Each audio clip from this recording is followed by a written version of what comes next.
You start off strong, you're making progress, building momentum, doing everything right, and then one bad day shows up and it all starts to fall apart. You slip up on your healthy eating and suddenly you're eating whatever you want. You miss your morning routine and so the rest of the day feels like a write-off. One mistake turns into completely quitting because in your mind you've already failed. But that's the trap, because this all or nothing mindset is exactly what keeps you stuck in the cycle and stops you from making progress towards your goals. And so in this video, I'm going to walk you through a simple 4-step process to break this pattern so you can finally stay consistent and stop starting over every time you face a setback. So the first step is awareness, because most of us don't even realize when we fall into the all or nothing thinking because it just happens so automatically. For example, maybe you eat a few cookies at work and suddenly you think, I'm a failure or I've ruined everything. Well, once you believe that thought, you start acting as if it's true, and so now you stop trying. You order a takeaway, you eat pizza, and you turn this one small slip up into a full day of self-sabotage. That one thought, I'm a failure, triggered you to act in a certain way.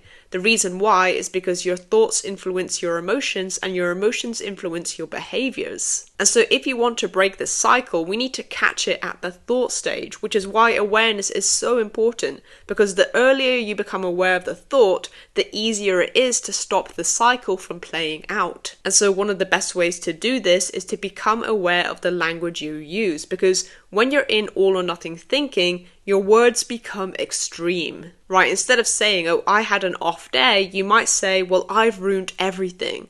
Or instead of saying, I made a mistake, you say, I am a failure. Your brain starts turning everything into black and white, which forces you to think in extremes. It's either good or bad, success or failure. I nailed it or I messed up. I did it perfectly or I failed completely. And so this type of thinking keeps you on an emotional roller coaster, because remember what I said before, our thoughts influence our emotions and our emotions influence our behaviors. And so the more you think in extremes, the more you will then act in extremes. And suddenly now one cupcake turns into a whole day of self-sabotage. And so you want to pay attention to words like always or never. I'm never good at anything. Everything is always a mess.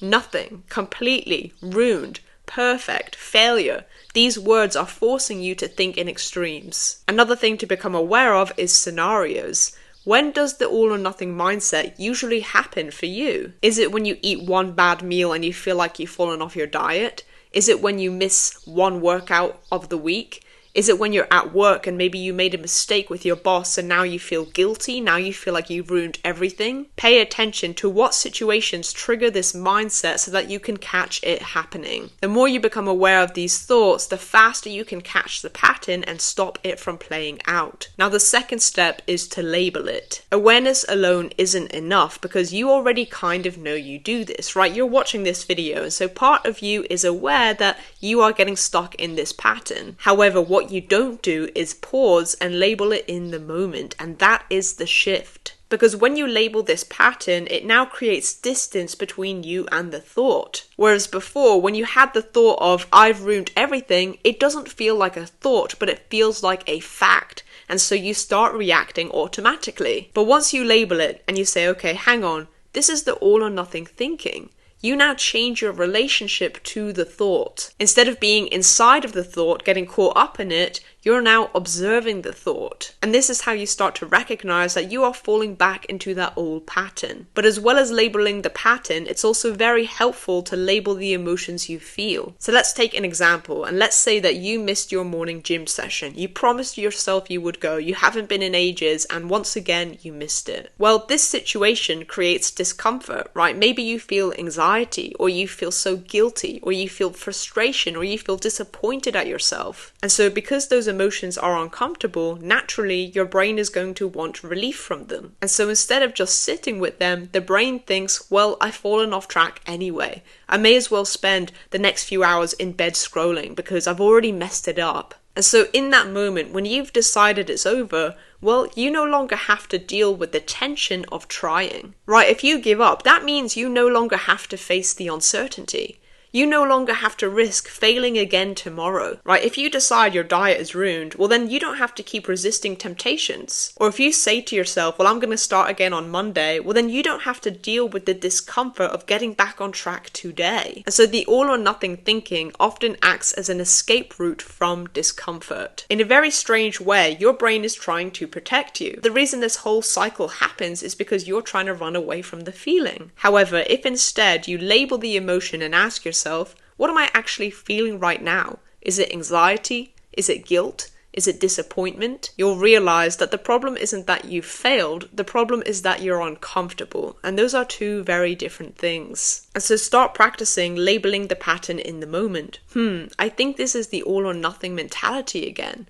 And labeling the emotions you feel, tuning into how you feel and thinking, what is this uncomfortable emotion I feel right now? This will help you to stop running away and start getting used to observing it. Now the third step is pause and don't act. The real problem isn't the mistake or the setback, but it's what you do right after it. For example, the real problem isn't that you ate 2 cookies in work, but it's that after it you go and eat anything you want and you self-sabotage because you feel like you failed. Or the real problem isn't that you scrolled all morning, but it's that after it you decided to spend the rest of the day on the couch. And so normally, because you think you failed, you go straight into reaction mode.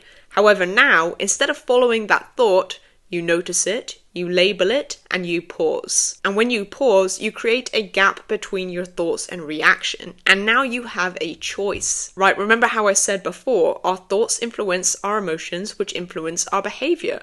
Well, now if we pause, we add in a new element, choice. And this is where you now have the power to choose a different response. However, the goal isn't to use that pause to fix everything. You're not trying to solve your entire life in that moment or make the guilt disappear or convince yourself that everything is okay, but you're simply refusing to let a moment of discomfort decide the rest of your day. And so instead of saying, I've ruined my diet, how am I ever going to lose weight, I'm never going to change anything, you pause and you don't decide the entire week. You just decide the next meal. Or instead of, I've had an unproductive morning, how am I going to complete my exams? How am I going to study for this? You pause and you don't decide the entire day.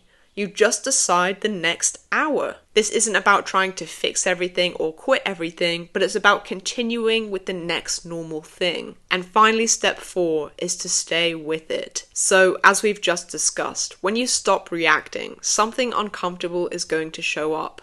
Frustration, shame, anxiety, guilt. And as I've explained, most people try to escape that feeling by starting over. But that restart is exactly what keeps the cycle going. And so instead, you practice staying with it.